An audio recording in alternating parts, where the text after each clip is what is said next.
আমার ছোট বৌদি কথার খেলাপ কোনোদিনও করে না। ছোট বৌদি যখন বলেছে টাকা দেবে, ছোট বৌদি দেবে, নিশ্চয়ই দেবে।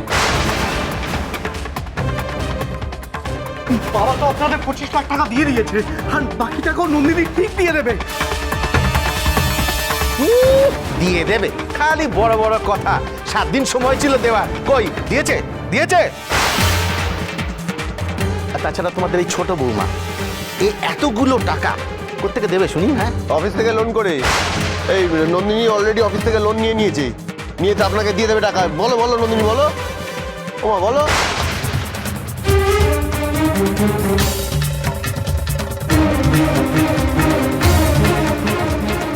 হ্যাঁ রক্ষিত বাবু,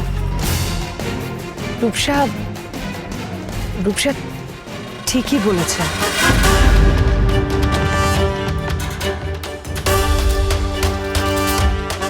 আমি আমার অতীতকে নিজেই দূরে রাখতে চাই, তাই আমি একটা সিদ্ধান্ত নিয়েছি। আমি এই চাকরিটা এই মুহূর্তে ছেড়ে দেব।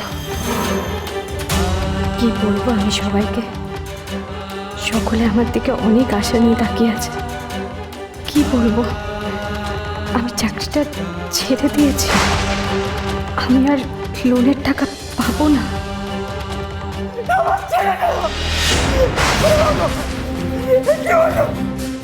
ছেড়ে দেন, কি করছিস নাকি? আরে মাথা ঠান্ডা কর। আরে ঘর দাঁড়িয়ে আছিস, ধর।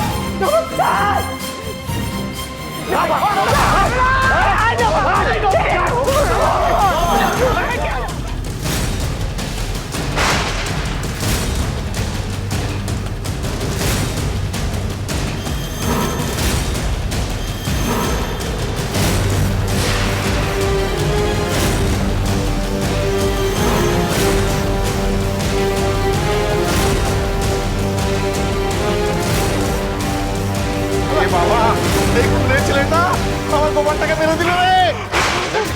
এ বাবা, দেখি বাবা রে, কি ছেলে।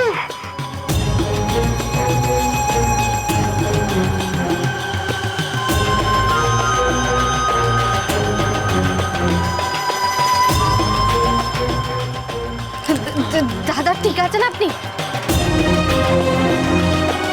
আলোপুর স্টেশন, আমাদের বাড়িতে একটা বড় গন্ডগোল হয়েছে। হ্যাঁ, অ্যাড্রেসটা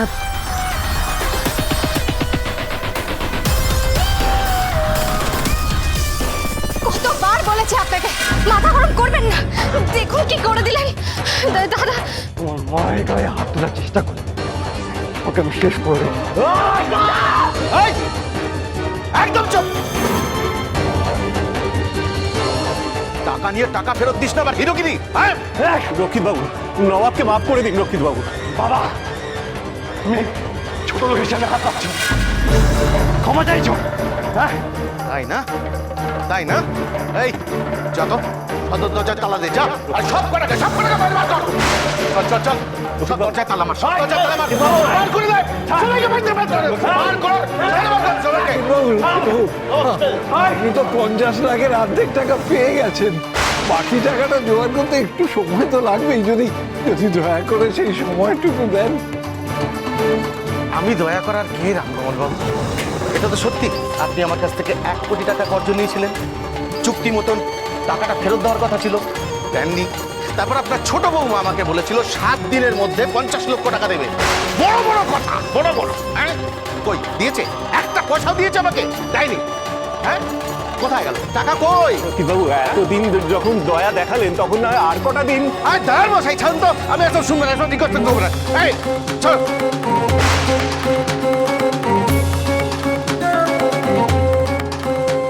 কি হলো নন্দিনী? ওদের টাকাটা দাও, ওদের মুখে ছুঁড়ে মারি। নন্দিনী কি হলো? কোথায় টাকাটা? হ্যাঁ নন্দিনী, আরে টাকাটা দাও, ওদের মুখে ছুঁড়ে মারতে হবে তো। বার করো। নবাব বসুসাগর কে আছে?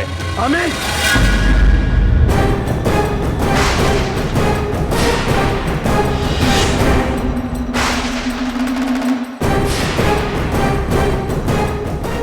You are under arrest.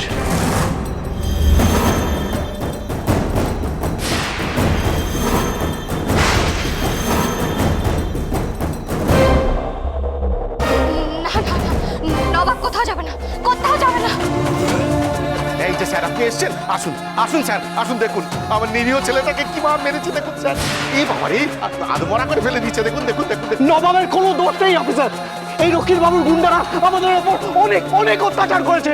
মায়ের কাছ থেকে লক্ষ্মীর মূর্তি ছিনিয়ে দিতে যাচ্ছিল, তাই নবাব। হ্যাঁ তাই নবাব, মূর্তি ছিনিয়ে নিতে যাচ্ছিল, মেরে তো আর ফেলেনি কাউকে। স্যার দেখুন স্যার, নিরীহ ছেলেটাকে কিবার মেরেছে, মুখটাই চেনা যাচ্ছে না। খুনের মামলা করবো স্যার আমি, খুনের মামলা। আপনার মায়ের গায়ে হাত দিলে আপনি কি করতেন? হ্যাঁ, উনিও সেটাই করেছেন। ওনার মাকে বাঁচাতে গিয়ে উনি যা করেছেন করেছেন।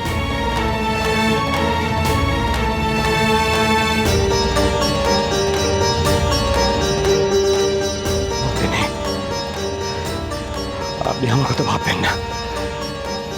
ওর টাকাটা ছড়ে রক্ষিত মুখে মারুন, আর এই বাড়িটা বাঁচান।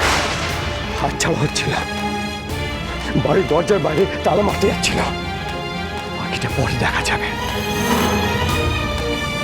চলুন থানায়।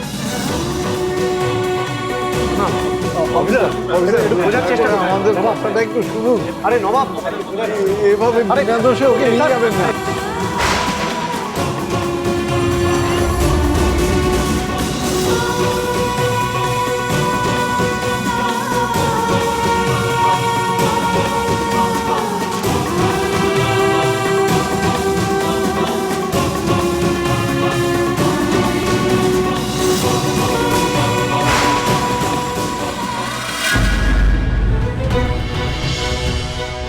আমি পারলাম না ছোট বৌমা,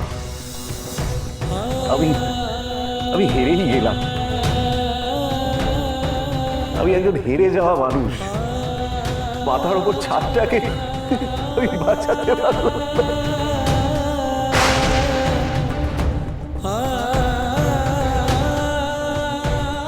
শেষমেশ বসু ঠাকুরদের এইরকম অবস্থা হলো, এইভাবে ফুটপাতে এসে দাঁড়াতে হলো।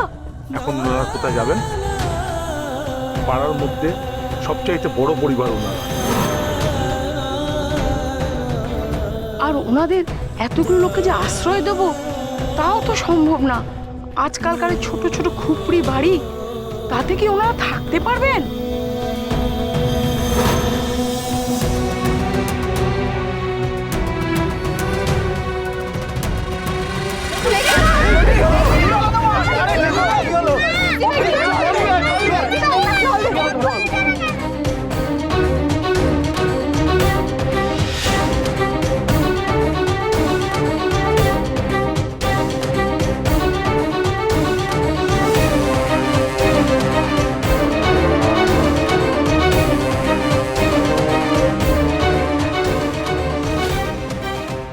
পেশি ভাই,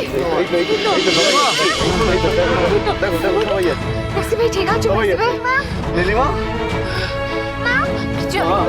ঠিক আছে ঠিক আছে ঠিক আছে।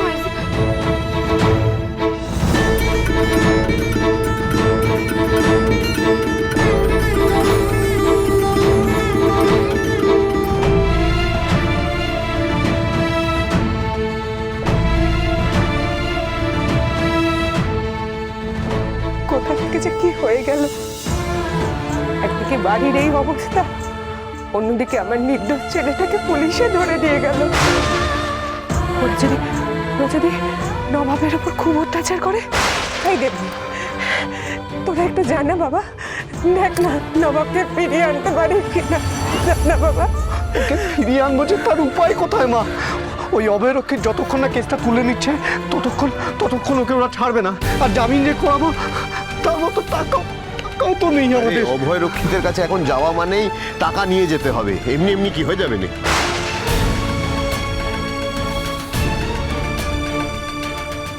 তুমি কি কোনো উপায় বের করতে পারবে না ছোট বৌমা?